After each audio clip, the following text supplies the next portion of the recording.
ओम नमः शिवाय ओम नमः शिवाय ओम नमः शिवाय ओम नमः शिवाय ओम नमो भगवते वासुदेवाय ओम देवकी सुत गोविंद वासुदेव जगतपति देहि तनियम कृष्ण त्वाम अहम शरणम गतः। अथ श्री अग्नि महापुराण 81तमो अध्याय समय दीक्षा विधि। ओम नमः शिवाय ओम नमः शिवाय ओम नमः शिवाय ओम नमो भगवते वासुदेवाय ओम देवकी सुत गोविंद वासुदेव जगतपति देहि तनियम कृष्ण त्वाम अहम शरणम गतः। ईश्वरोवाच भक्ष्यामि भोगमोक्षार्थं दीक्षां पापक्षयं करी मलमायादिपासानां विश्लेषः क्रियते यया ज्ञानं च जन्यते शिष्ये सा दीक्षा भुक्ति मुक्तिदा विज्ञात कलनामयको द्वितीया प्रलया कलाः तृतीया सकला शस्त्रेऽनुग्रहाया त्रिबुध्यो मतः तत्राद्यो मलमात्रेण मुक्तान्यो मलकर्मभिः कलादिभूमिपर्यन्तं स्तम्भस्तु सकलो मतः निराधारत साधारा दीक्षापि द्विविधा मता निराधारा द्वयोस्तेषां साधारा सकलस्य तु आधार निरपेक्षेण क्रियते शुभचर्यया तीव्र शक्ति निपातेन निराधारेति सा स्मृता आचार्य मूर्तिमास्थाय माया तीव्रादिभेदया शक्तया यां कुरुते शंभु सा साधिकरणोच्यते इयं चतुर्विधा प्रोक्ता सबीजा बीजवर्जिता साधिकारानधिकारा यथा तदभिधीयते समयाचार संयुक्ता सबीजा जायते नृणाम निर्बीजा त्वा समर्थानाम समयाचार वर्जिता नित्ये नैमित्तिके काम्ये यथा स्यादाधिकारिता।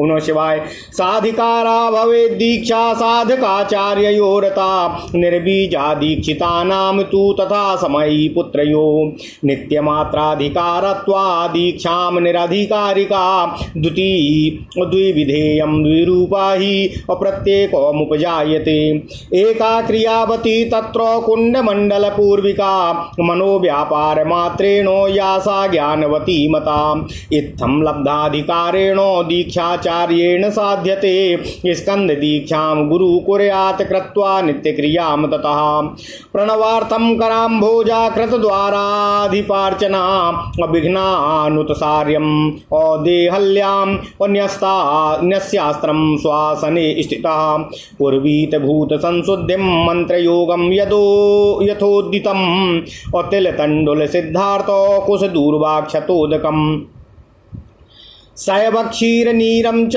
विशेषार्घ्यमिदं ततः तदम्बुना द्रव्यशुद्धिं तिलकं श्वासनात्मनो पूजनं मंत्रशुद्धिं च पंचगव्यं च पूर्ववत अलाज चंदन सिद्धार्थो भस्म दूर्वाक्षतं कुशानो विकिरान् शुद्धलाजां स्तान् सधूपानस्त्रमन्त्रितानो शस्त्राम्बुप्रोक्षितानेना तान् कवचेनावगुण्ठितानो नाना प्रहणकारान् विघ्नौघ विनिवारकानो दर्भाणां तालमानेन कृत्वा षट् त्रिसन्तादले। ओम नमः शिवाय सप्तजप्तं शिवास्त्रेण वेणीं बोधासिमुत्तमं शिवमात्मनि विन्यस्य सृष्टयाधारमभीप्सितं निष्कलं च शिवं न्यस्य शिवोऽहमिति भावयेत उष्णी संशिरसि न्यस्य अलं कुर्यात् स्वदेहकं गन्धमण्डनकं स्वीये सिद्ध्या दक्षिणे करे पविधिनात्रार्चये दिशो मित्थं स्वाशिव हस्तकम्। ओम नमः शिवाय ओम नमः शिवाय ओम नमः शिवाय ओम नमो भगवते वासुदेवाय ओम देवकी सुत गोविंद वासुदेव जगतपति देहि तनियम कृष्ण त्वाम अहम शरणम गतः। विन्यस्य शिवमन्त्रेण भास्वरं निजमस्तके शिवादभिन्नमात्मानं कर्तारं भावयेद्यथा मण्डले कर्मणां साक्षी कलशे यज्ञरक्षकः होमाधिकरणं वहिनो शिष्ये पाशविमोचकः स्वात्मन्यन्यगृहीतेति षडाधारोत या ईश्वरः असोहमेवेति कुर्वीतो भावं स्थिरतरं पुनः ज्ञान खड्गकारा स्थित्वा नैरत्याभिमुखो नरः असार्ध्याम्बुपञ्चगव्याभ्यां प्रोक्षयेद्यागमण्डपं चतुष्पथान्तर संस्कार संस्कुर्यादीक्षणाविधिभिः विक्षिप्य विकीरांस्तत्र अकुशकूर्चोपसंहरेतो तानि सदिशि वर्धन्यामासनायोपकल्पयेत नैरते वास्तु गीर्वाणान् द्वारे लक्ष्मीं प्रपूजयेत अजयरत्ने पूयन्ती हृदा मण्डपरूपिणीम् असाम्बुवस्त्रे सरत्ने उच्चा धन्यस्थे पश्चिमानने एसे कुंभे यजेच्छम्भुं शक्तिं कुंभस्य दक्षिणे पश्चिमस्यां तु सिंहस्थां वर्धिनीं खड्गरूपिणीं दिक्षु शक्रादिदिक्पालान् विष्णुवान् तान् प्रणवासनान् वाहनायुध संयुक्तान् हृदयाभ्यर्च्य स्वनामभिः प्रथमं तान् समादाय कुम्भस्याग्राभिगामिनीम् अभिच्छिन्नोपयोधारां भ्रामयित्वा प्रदक्षिणं शिवाज्ञां लोकपालानां श्रावयेन मूलमुच्चरन् संरक्षतो यथा योगं कुम्भं धृत्वाथ तां धरेत। ओम नमः शिवाय। ततः स्थिरासने कुम्भे साङ्गं सम्पूज्य शङ्करं विन्यस्य सूद्य मध्वानम् अवर्धन्यामस्त्रमर्चयेत। ओम हः अस्त्रासनाय हूं फट ओम ओमस्त्रमूर्तये नमः। ओम नमः शिवाय। ओम हूं फट पशुपतास्त्राय नमः। ओम ओम हृदयाय हूं फट नमः। ओम श्रीं शिरसे हूं फट नमः। ओम यं शिखाय हूं फट नमः। ओम गूं कवचाय हूं फट नमः। ओम फट अस्त्राय ह्रूं फट नमः। चतुर्वक्त्रं संद्रष्ट्रं चा स्मरेदस्त्रं सशक्तिकम् असमुदय गुरुरात्रिशूलांसि सूर्यकोटि समप्रभम् भगलिंग समायोगं विदध्या लिंग मुद्रया अंगुष्ठेन स्पृशेत कुंभं हृदा मुष्टयास्त्रवर्धनीम मुक्तये भुक्तये मुक्तये त्वादौ मुष्टिनाम वर्धनीम स्पृशेत कुंभस्य मुख रक्षार्थं ज्ञान खड्गं समर्पयेत अस्त्रं च मूलमन्त्रस्य सत्कुंभे निवेशयेत तद्दशांसेन वर्धन्यां रक्षां विज्ञापयेत् ततः यथेदम् अकृत यत्नेन भगवन्मखमन्दिरं रक्षणीयं जगन्नाथो सर्वाध्वाधर त्वयाः धरत्वयाः। ओम नमः शिवाय। प्रणवस्थं चतुर्बाहुं वायव्ये गणमर्चयेत स्थण्डले शिवमभ्यर्च सार्घ्यं कुण्डं भजे नरः विनिष्टो मंत्र तुष्ट्यर्थ अर्धगंधो घृतादिकं वामे सभ्ये तु विन्यस्य असमिद्दर्भति दालिकम्। ओम नमः शिवाय। कुंडवाहिनी श्रुगाज्यादि प्रागवं संस्कृत्य भावयेत मुख्यता मूर्धो वक्त्रस्य हृदि वहिनो शिवं यजेत। ओम नमः शिवाय। ओम नमः शिवाय। ओम नमः शिवाय। ओम नमो भगवते वासुदेवाय। ओम देवकी सुत गोविंद वासुदेव जगतपते देहि मे तनियम कृष्ण त्वाम अहम शरणं गतः। ओम नमः शिवाय। ओम नमः शिवाय। ओम नमः शिवाय। ओम नमः शिवाय। स्वामूर्तौ शिवकुंभे च स्थण्डले त्वाग्निशिष्ययो सृष्टिन्यासेन विन्यस्य सोऽध्याध्वानं यथा विधि कुण्डमानं मुखं ध्यात्वा हुदा कुण्डमानं मुखं ध्यात्वा हृदाहुतिभिरीप्सितं बीजानि सप्तजिह्वानामग्नेर्होमाय मन्यते विरेफावन्तिमो वर्णे रेफ सट अखरान्वितो इन्दुबिन्दुशिखायुक्तो जिह्वा बीजाद्यनुक्रमातो हिरण्या कनकारक्ता कृष्णा तदनु सुप्रभा अतिरिक्ता बहुरूपा रुद्रेन्द्राग्न्याप्या निमुखाः क्षीरादि अमधुरैर्होमं कुर्याच्छान्तिकपौष्टिके अभिचारे तु पिण्ड्याको साक्तु कंचुक कांचिकैः लवणैराजिका लवणैराजिता कक्र कटु तैलश्च कंटकैः असमिधिभिः परिवक्त्राभिः क्रुद्धो भास्यान्नृणा यजेतो कदम्बो कलिका होमाद्यक्षिणी सिद्धयति ध्रुवं बन्धूको किशुकादीनो वस्याकर्षाय होमयेतो बिल्वं राज्याय लक्ष्म्यर्थं चंपकानपि पद्मानि चक्रवर्तित्वे भक्ष्यभोज्यानि संपदे दूर्वा व्याधि विनाशाय सर्वसत्त्ववशीकृते प्रियंगुपाटली पुष्पम् अच्युतपत्रं ज्वरान्तकम् मृत्युंजयो मृत्युजित्याद वृद्धि स्यात्तिलहो मतः रुद्रशांति सर्वशांत्या अथ प्रस्तुत मुच्यते। ओम नमः शिवाय। आहूत्याष्टशतैर्मूलो मंगानि तु दशांशता संतर्पयेत मूलेनो दद्यात् पूर्णा यथा पुरा तथा शिष्य प्रवेशाय प्रति शिष्यं सपं जपेत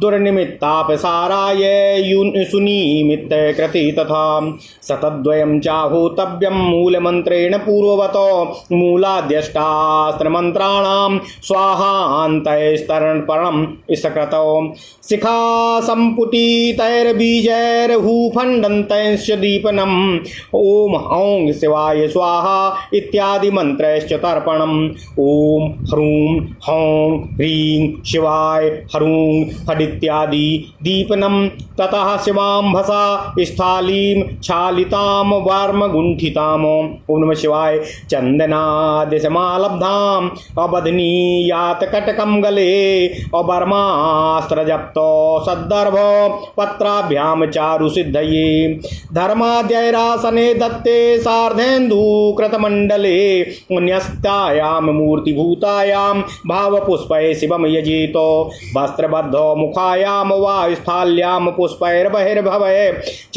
चुल्यां पश्चिमवक्त्रायां शुद्धायां वीक्षणादिभिः न्यस्ताहंकार बीजायाम न्यस्तायाम कुंड दक्षिणे धर्माधर्मशरीयायाम जप्तायाम मानुषात्मनाम स्थालीमारोपये दस्त्र जप्ताम गव्याम्बुमार्जिताम गव्यम पयोस्त्र संशुद्धम अप्रसाद शतमंत्रितम तांडुलान्यामकादीनाम निक्षिपे तत्र तद्यथा एक शिष्याविधानाय तेषां सा प्रासृति पंचकम।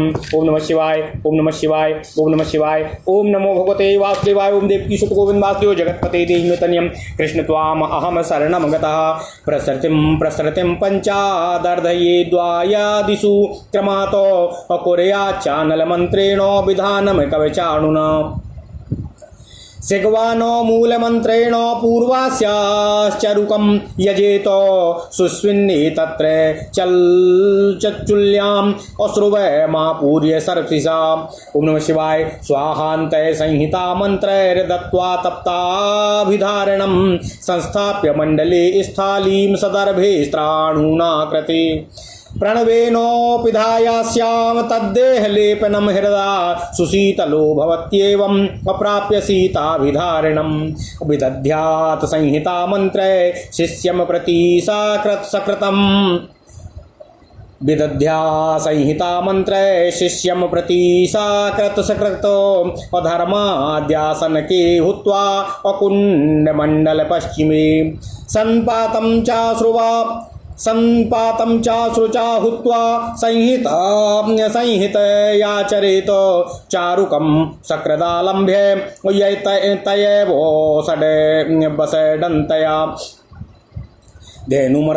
धेनुमुद्रामृतिभूतं स्थण्डिले शान्तिकं नयेत साज्यभागं स्वाशिष्याणां भागो देवाय वहनये पुरयातु लोकपालादे समध्वाज्यमिदं त्रयं नमोन्तेनो हृदा दद्यातेनैवाचमनीयकं साज्यं मन्त्रशतं हुत्वा दद्यात् पूर्णां यथाविधि मण्डलं कुण्डता पूर्वे मध्ये वा शम्भुकुम्भयोः रुद्रमात्र गणादीनां निर्वत्यान्तर्बलिं हृदा शिवमध्येत लब्धाज्ञो अभिधाय एकत्वभावनामो सर्वज्ञतादियुक्तोऽहं समन्ताच्चोपरिस्थितः अममांसो योजनास्थानमधिष्ठाता मध्वरे शिवोऽहमित्यहङ्कारी निष्क्रमेद्यागमण्डपात् अन्यस्तपूर्वाग्रा सन्दर्भे अशस्त्राणो कृतमण्डले। ओम नमः शिवाय। प्रणवासन के शिष्यम शुक्लवस्त्रोत्तरीयकं स्नातं चोङ्गमुखं मुक्त पूर्ववक्त्रं तु भुक्तये ऊर्ध्वकायं समारोप्य पूर्वस्याम प्रविलोकयेत चरणादिशिखां यावन् मुक्तो भुक्तो विलोमितः चक्षुषा सम्प्रसादेन शैवं धामो विभ्रन्वता अस्त्रोदकेन सम्प्रोक्ष्य मन्त्राम्बुस्नान सिद्धये भस्मासनानाय विघ्नानां शान्तये पापभित्तये सृष्टिसंहार योगेन ताडये दस्त्रभस्मनां पुनरस्त्राम्बुना प्रोक्षो सकलीकरणाय तम् और नाभेरूर्ध्वकुशाग्रेण मर्जनीयास्त्रमुच्चरन् त्रिधा लभेत तन्मूले रघमर्षाय नाभ्यथा उद्वय विद्याय चापासानामालभेतो सराणुना तच्छरीरे शिवं सांगं शासनं विन्यसेत् ततः पुण्यादिपूजितस्यास्य नेत्रे नेत्रेण वा हृदां बद्ध्वा मन्त्रितवस्त्रेण सितेन सदसेन च अप्रदक्षिण क्रमादेनम् अप्रवेश्य शिवदक्षिणं सवस्त्रमासनं दद्यादथा वर्णं निवेदयेत संहारमुद्रयात्मानं मूर्त्या तस्य हृदम्बुजे निरुध्य शोधिते काये न्यासं कृत्वा तमर्चयेत पूर्वाननस्य शिष्यस्य मूलमन्त्रेण मस्तके। ओम नमः शिवाय। ओम नमः शिवाय। ओम नमः शिवाय। ओम नमो भगवते वासुदेवाय। ओम देवकी सुत गोविंद वासुदेव जगत्पते देहि तनियं कृष्ण त्वाम अहम शरणं गता शिवहस्तं प्रदातव्यं रुद्रे सपददायकम् और शिव सेवाग्रहोपायम् और दत्तहस्तं शिवाणुना शिवे प्रक्षेपयेत पुष्पम् अपनीयार्चकान्तरम् और तत्पात्रस्थान मंत्राढ्यं शिवदेवो गणानुगम विप्रादीनां क्रमान्नामो कुर्याद्वा स्वेच्छया गुरु प्रणतिं कुंभवर्धन्यो कारयित्वा नलान्तिके सदक्षिणासने तद्वत् सौम्यास्यामुपवेशयेत शिष्य देहो विनिष्क्रान्ताम् सुषुम्नामिव चिन्तयेत निज विग्रह लीनां च दर्भमूलेन मन्त्रितं दर्भाग्रं दक्षिणे तस्य विधाय करपल्वये तन्मूलमात्मजङ्घायामग्रं चेति शिखिध्वजा शिष्यस्य हृदयं गत्वा रेचकेन शिवाणुना पूरकेण समागत्य स्वकीयं हृदयान्तरं शिवाग्निना पुनः कृत्वा नाडीसन्धानमीदृशं हृदा तत्सन्निधानार्थम् अजुहूयादाहुतित्रियम् शिवहस्ता स्थिरत्वार्थं शतं मूलेन होमयेत इत्थं समय दीक्षायां भवेद्योगो भवार्चने। ओम नमः शिवाय। ओम नमः शिवाय। ओम नमः शिवाय। ओम नमो भगवते वासुदेवाय। ओम देवकी सुत गोविंद वासुदेव जगत्पते देहि मे तनियं कृष्ण त्वाम अहम शरणं गतः। ओम नमः शिवाय। ओम नमः शिवाय। ओम नमः शिवाय।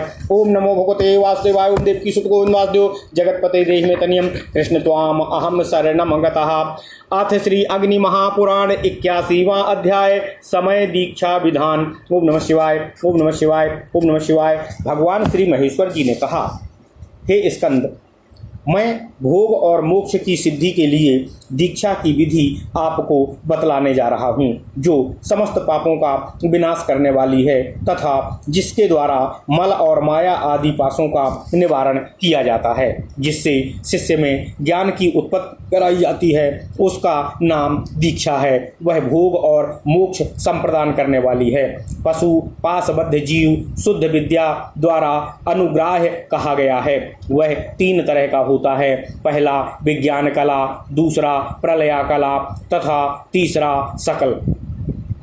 उनमें से प्रथम विज्ञान कला पशु केवल मल रूप पास से युक्त होता है, अर्थात दूसरा अर्थात प्रलयाकल पशु मल और कर्म इन दोनों पासों से आबद्ध होता है, और तीसरा है अर्थात सकल पशु कला आदि से लेकर भूमि पर्यंत सारे तत्व समूहों से बंधा होता है, अर्थात वह मल, माया तथा कर्म त्रिविध पासों से बंधा हुआ बतलाया गया है। ओम नमः शिवाय। इन पासों से मुक्त होने के लिए जीव को आचार्य से मंत्राराधन की दीक्षा लेनी होती है। वह दीक्षा दो तरह की मानी गई है, एक निराधारा और दूसरी साधारा। उपरोक्त तीन पशुओं में से विज्ञान कल और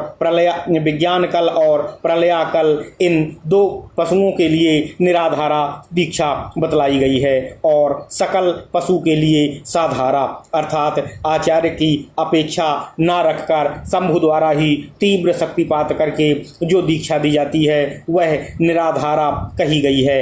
आचार्य के शरीर में स्थित होकर देवाधिदेव भगवान श्री शिव शंकर द्वारा अपनी मंदा, तीव्रा आदि भेद वाली शक्ति से जिस दीक्षा का निष्पादन करते हैं वह साधारा कहलाती है।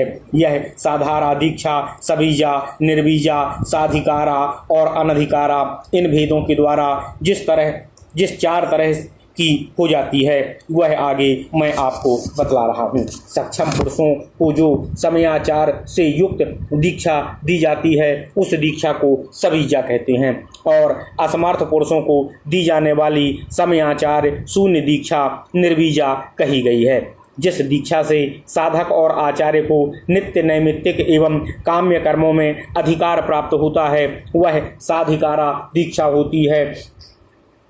निर्बीजा दीक्षा में दीक्षित होने वाले लोगों को तथा समयाचार की दीक्षा में होने वाले सामान्य शिष्य एवं पुत्र संज्ञक शिष्य विशेष को नित्य कर्म मात्र के अधिकारी होने के कारण जो दीक्षा दी जाती है वह निराधिकारा दीक्षा कहलाती है। साधारा और निराधारा भेद से जो दीक्षा के दो भेद बताए गए हैं उनमें से प्रत्येक के निम्नांकित दो भेद होते हैं। एक तो क्रियावती कही गई है जिसमें कर्मकांड की विधि से कुंड और मंडल की स्थापना एवं पूजा की जाती है। दूसरी ज्ञानवती दीक्षा है जो बाह्य सामग्री से नहीं मानसिक व्यापार मात्र से साध्य है। इस तरह अधिकार प्राप्त आचार्य द्वारा दीक्षा का कर्म निष्पादन होता है। हे स्कंद, गुरु को नित्य कर्म का विधिवत अनुष्ठान करके शिष्य को दीक्षा कर्म संपन्न करना चाहिए।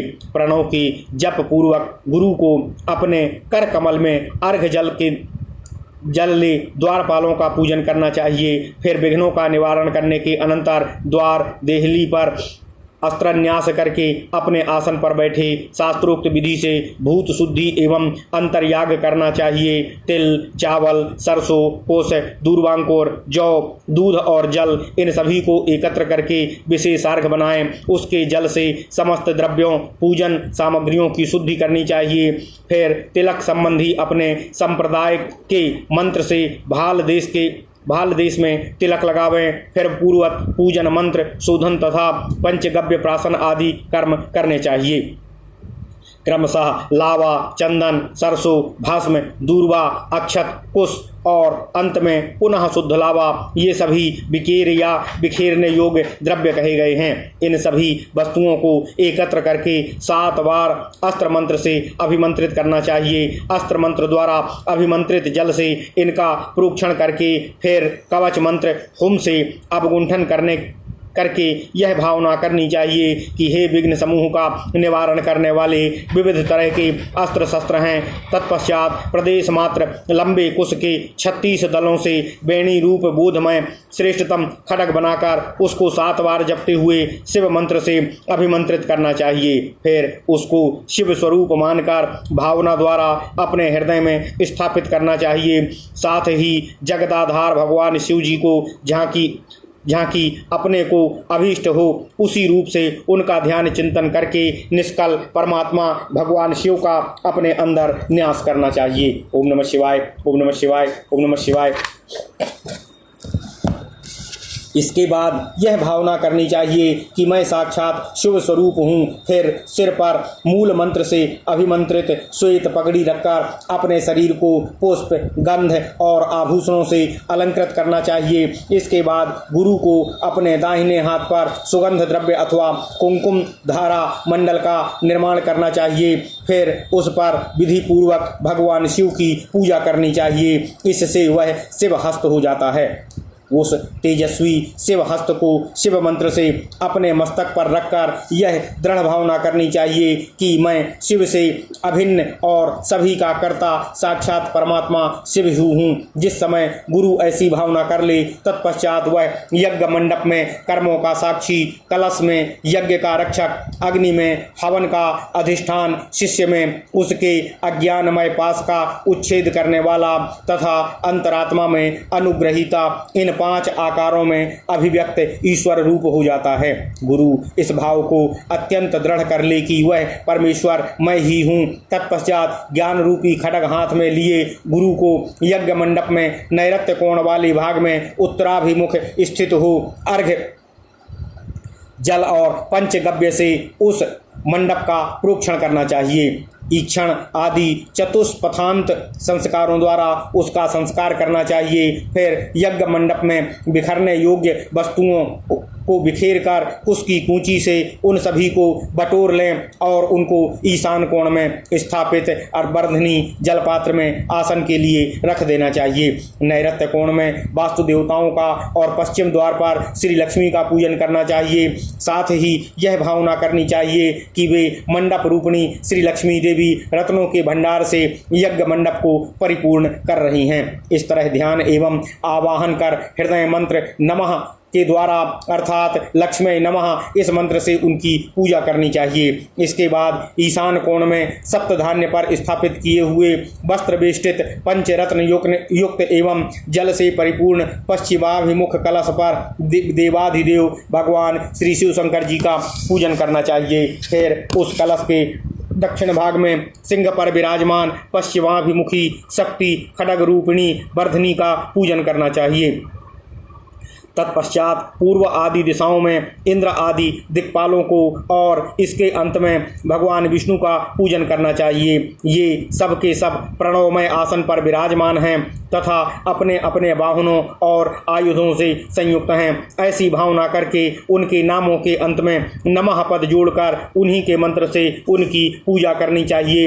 यथा इंद्राय नमः, विष्णवे नमः इत्यादि। पहले उपरोक्त वर्धनी को भली भांति हाथ में ले उसको कलश के सामने की तरफ से ले जाकर प्रदक्षिणा क्रम में उसके चारों तरफ घुमावें और उससे जल की अविच्छिन्न धारा गिराता रहना चाहिए। ओम नमः शिवाय। साथ ही मूल मंत्र का उच्चारण करते हुए लोकपालों को भगवान शिव की निम्नांकित आज्ञा सुनावें।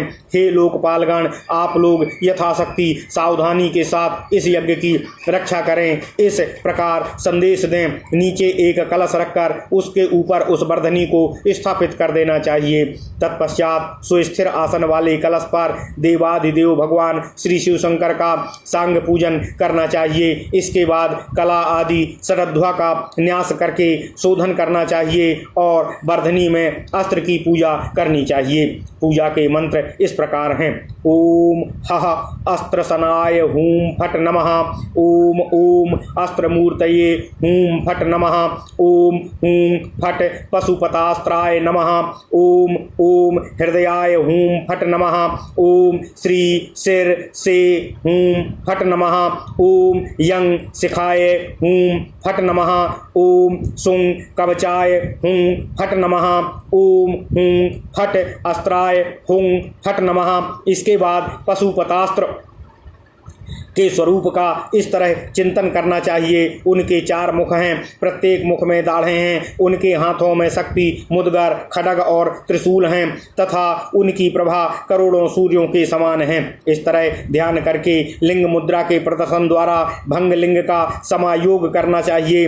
हृदय मंत्र नमः का उच्चारण करते हुए अंगुष्ठ से कलश का स्पर्श करना चाहिए और मुट्ठी से खड्ग रूपणी वर्धनी का भोग और मोक्ष की सिद्धि के लिए पहले मुट्ठी से वर्धनी का ही स्पर्श करना चाहिए। फिर कलश के मुख भाग की रक्षा के लिए उस पर उपरोक्त ज्ञान खड्ग समर्पित करना चाहिए। साथ ही मूल मंत्र का 108 बार जप करके वह जप भी कलश को निवेदन करना चाहिए। उसके दशमांश का जप करके वर्धनी में उसका समर्पण करना चाहिए। उसके बाद भगवान से रक्षा के लिए याचना करनी चाहिए। संपूर्ण यज्ञों को धारण करने वाले भगवान जगन्नाथ बड़े यत्न से इस यज्ञ मंदिर का निर्माण किया गया है, कृपया आप इसकी रक्षा करें। इसके बाद वायव्य कोण में प्रणवमय आसन पर विराजमान 4 भुजाधारी भगवान गणेश जी का पूजन करना चाहिए। इसके बाद वेदी पर शिव का पूजन करके अर्घ्य हाथ में लिए साधक यज्ञ कुंड के पास जाए।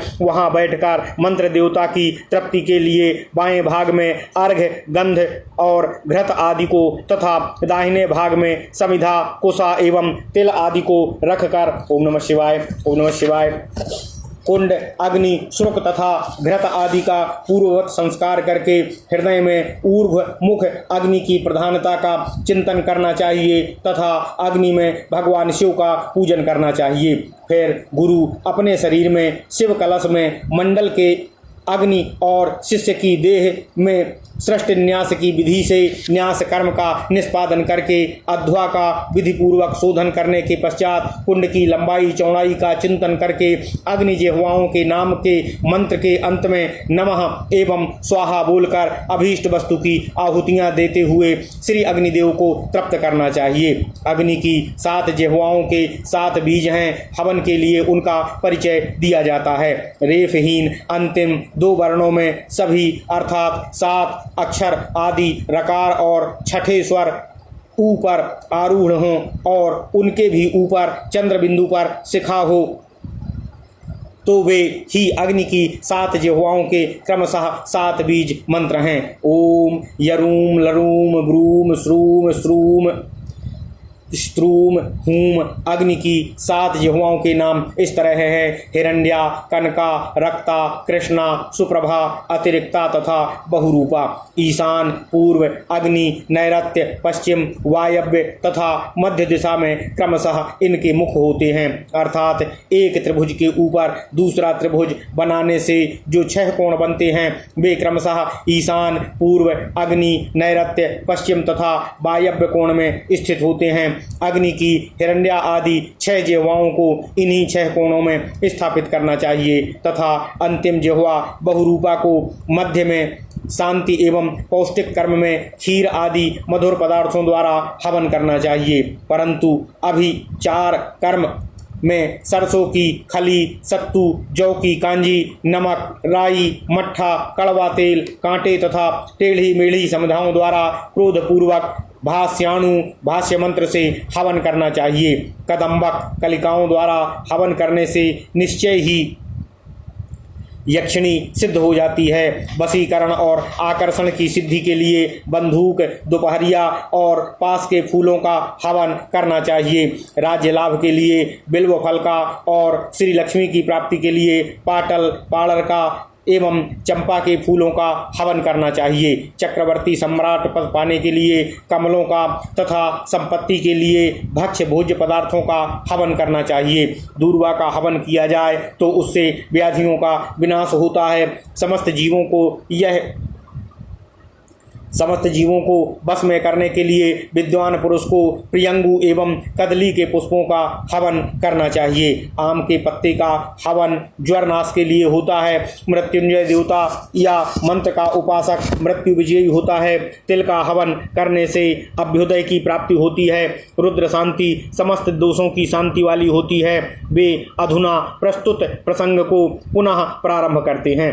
108 आहुतियों से मूल का और उसके दशांश आहुतियों से अंगों का तर्पण करना चाहिए। यह हवन अथवा तर्पण मूल मंत्र से ही करना चाहिए। फिर पूर्ववत पूर्ण आहुति देनी चाहिए। शिष्यों का दीक्षा में प्रवेश करने के लिए प्रत्येक शिष्य के निमित्त मूल मंत्र का 100 बार जप करना चाहिए। साथ ही दुर्निमित्तों का निवारण तथा शुभ निमित्तों की सिद्धि के लिए मूल मंत्र से पूर्ववत 200 आहुतियां देनी चाहिए। पहले बताए हुए जो अस्त्र संबंधी 8 मंत्र हैं उनके आदि में मूल और अंत में स्वाहा जोड़कर पाठ करते हुए एक एक तर्पण करना चाहिए। मूल मंत्र में जो बीज हों उनको शिखा से संपुटित करके अंत में हुम फट जोड़कर जप करना चाहिए तो उससे मंत्र का दीपन होता है। ओम हूं शिवाय स्वाहा इत्यादि मंत्रों से तर्पण किया जाता है। इसी तरह ओम ओम शिवाय हूम फट इत्यादि दीपन मंत्र हैं। तत्पश्चात शिव मंत्र से अभिमंत्रित जल से धोई हुई बटलोई को कवच मंत्र से अवगुंठित करके उसमें रोली चंदन आदि लगा देना चाहिए। फिर उसके गले में हुम फट मंत्र से अभिमंत्रित श्रेष्ठतम कुश और सूत्र बांध देना चाहिए।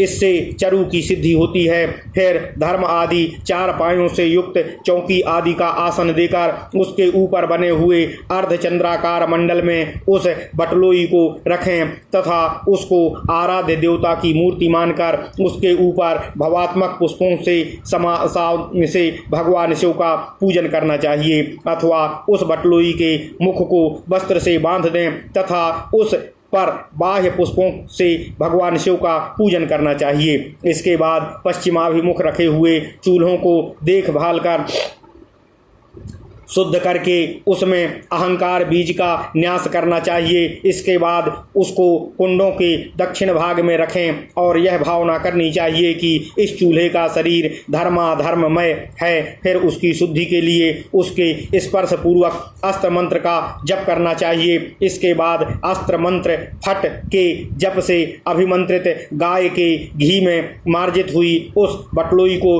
चूल्हे पर चढ़ावें। उसमें अस्त्र मंत्र से शुद्ध किए हुए गोदुग्ध को 100 बार प्रसाद मंत्र से अभिमंत्रित करके डालना चाहिए।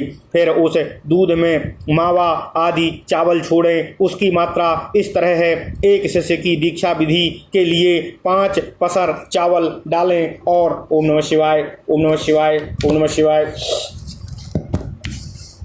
2, 3 आदि जितने शिष्य बढ़ें उन सभी के लिए क्रमशः एक एक पसर चावल बढ़ाता जाए। फिर अस्त्र मंत्र से आग जलावे एवं कवच मंत्र से बटलोई को ढक देना चाहिए। साधक पूर्वाभिमुख हो कथित शिवाग्नि में मूल मंत्र के उच्चारण पूर्वक चरु को पकावें। जिस समय वह अच्छी तरह सीझ जाए तत्पश्चात वहां सुरवा को घी से भरकर स्वाहांत संहिता मंत्रों द्वारा उस चूल्हे में ही तप्ताधिधार नामक आहुति देनी चाहिए। तत्पश्चात मंडल में चरु स्थाली को रखकर अस्त्र मंत्र से उस पर कुश रख देना चाहिए। इसके बाद प्रणव से चूल्हे में उल्लेखन और हृदय मंत्र से लेपन करके पूर्ववत तप्ताधिकार के स्थान पर शीताधिकार नामक आहुति देनी चाहिए। इस तरह चूल्हा शीतल होता है। शीताधिकार आहुति की विधि यह है कि संहिता मंत्रों के अंत में 62 पद जोड़कर उसके द्वारा कुंड मंडप के पश्चिम भाग में आदि के आसन पर प्रत्येक शिष्य के निमित्त से एक एक आहुति देनी चाहिए। फिर श्रुक इस संपात हवन करने के पश्चात संहिता मंत्र से शुद्धि करनी चाहिए। फिर अंत में बसट लगे हुए उसी संहिता मंत्र द्वारा एक बार चरु लेकर धेनु मुद्रा द्वारा उसका अमृतीकरण करना चाहिए। इसके बाद वेदी पर उसके द्वारा शांति हवन करना चाहिए। तत्पश्चात गुरु अपने शिष्यों के लिए, श्री अग्नि देवता के लिए तथा लोकपालों के लिए घृत सहित भाग नियत करना चाहिए। ये तीनों भाग समान घी से युक्त होते हैं। इन सभी के नाम मंत्रों के अंत में नमः पद लगाकर उसके द्वारा उसका भाग अर्पित करना चाहिए और उसी मंत्र से उनको आचमनीय निवेदित करना चाहिए। उसके बाद मूल मंत्र से 108 आहुति देकर विधिवत पूर्णाहुति हवन करना चाहिए। इसके बाद मंडल के अंदर कुंड के पूर्व भाग में अथवा शिव एवं कुंड के मध्य भाग में हृदय मंत्र से रुद्र मातृकागण आदि के लिए अंतर्बलि अर्पित करना चाहिए। फिर शिव का आश्रय ले उनकी आज्ञा पाकर एकत्व की भावना करते हुए इस तरह चिंतन करना चाहिए कि मैं सर्वज्ञता आदि गुणों से युक्त और समस्त अध्यायों के ऊपर विराजमान शिव हूँ। यह यज्ञ स्थान मेरा अंश है। मैं यज्ञ का अधिष्ठाता हूँ। इस प्रकार अहंकार शिव से अपने एकात्म बोधपूर्वक गुरु यज्ञ मंडप के बाहर निकलें। फिर अस्त्र मंत्र फटका निर्मित मंडल में पूर्वाग्र श्रेष्ठतम कुश बिछाकर उसमें प्रणवमय आसन की भावना करके उसके ऊपर स्नान किए हुए शिष्य को बिठावें। उस समय शिष्य को श्वेत वस्त्र और श्वेत उत्तरीय धारण किए रहना चाहिए। यदि वह मुक्ति का इच्छुक हो तो उसका मुख उत्तर दिशा की तरफ होना चाहिए, और यदि वह भोग का अभिलाषी हो तो उसको पूर्वाभिमुख बिठाना चाहिए। शिष्य के शरीर का घुटनों के ऊपर का ही भाग उस प्रणवासन पर स्थित रहना चाहिए, नीचे का भाग नहीं। इस तरह बैठे हुए शिष्य की तरफ गुरु पूर्वाभिमुख होकर बैठें। मोक्ष रूपी प्रयोजन की सिद्धि के लिए शिष्य के पैरों से लेकर शिखा तक के अंगों का क्रमशः निरीक्षण करना चाहिए, और यदि भोग रूपी प्रयोजन की सिद्धि अभीष्ट हो तो इसके विपरीत क्रम में शिष्य के अंगों पर दृष्टिपात करना चाहिए, अर्थात उस दशा में शिखा से लेकर पैरों तक के अंगों का क्रमशः निरीक्षण करना चाहिए। उस समय गुरु की दृष्टि में शिष्य के प्रति कृपा प्रसाद भरा हो और वह दृष्टि शिष्य के समक्ष शिष्य के ज्योतिर्मय स्वरूप को अनावृत रूप से अभिव्यक्त कर रही हो। उसके बाद अस्त्र मंत्र से अभिमंत्रित जल से शिष्य का प्रोक्षण और उसी मंत्र से ही यह स्नान संपन्न हो जाता है। इसके बाद विघ्नों की शांति और पापों के विनाश के लिए भस्म स्नान कराएं। उसकी विधि इस प्रकार है। अस्त्र मंत्र द्वारा अभिमंत्रित भस्म लेकर उसके द्वारा शिष्य को सृष्टि विनाश योग से ताड़ित करना चाहिए, अर्थात ऊपर से नीचे तथा नीचे से ऊपर तक अनुलोम विलोम क्रम में उसके ऊपर भस्म छिड़कें। फिर सकलीकरण के लिए पूर्ववत अस्त्र जल से शिष्य का प्रोक्षण करके उसकी नाभि से ऊपर के भाग में अस्त्र मंत्र का उच्चारण करते हुए कुशाग्र से मार्जन करना चाहिए, और हृदय मंत्र का उच्चारण करके पापों के विनाश के लिए उपरोक्त कुशों के मूल भाग से नाभि के नीचे के अंगों का स्पर्श करना चाहिए। साथ ही समस्त पासों को दो टुक करने के लिए पुनः अस्त्र मंत्र से उन्हीं कुशों द्वारा यथोक्त रूप से मार्जन एवं निस्पर्श करना चाहिए। तत्पश्चात शिष्य के शरीर में आसन सहित सांग शिव का न्यास करना चाहिए। न्यास के पश्चात शिव की भावना से ही पुण्य आदि द्वारा उसका पूजन करना चाहिए। इसके बाद नेत्र मंत्र 62 द्वारा हृदय मंत्र से शिष्य के दोनों नेत्रों में श्वेत कोरदार एवं अभिमंत्रित वस्त्र से पट्टी बांध दें, और प्रदक्षिण क्रम से उसको शिव के दक्षिण पार्श्व में ले जाएं। वहाँ षडुधव 6 अध्वाओं से ऊपर उठा हुआ अथवा उन 6 से उत्पन्न आसन देकर यथोचित विधि से शिष्य को उस पर बिठावें। संहार मुद्रा द्वारा शिव मूर्ति से एकीभूत अपने आप को उसके हृदय कमल में अवरुद्ध करके उसका काय शोधन करना चाहिए। इसके बाद न्यास करके उसकी पूजा करनी चाहिए। पूर्वाभिमुख शिष्य के मस्तक पर मूल मंत्र से शिव हस्त रखना चाहिए, जो रुद्र एवं ईश का पद संप्रदान करने वाला है। इसके बाद भगवान शिव जी के मंत्र से शिष्य के हाथ में शिव की सेवा की प्राप्ति के उपाय स्वरूप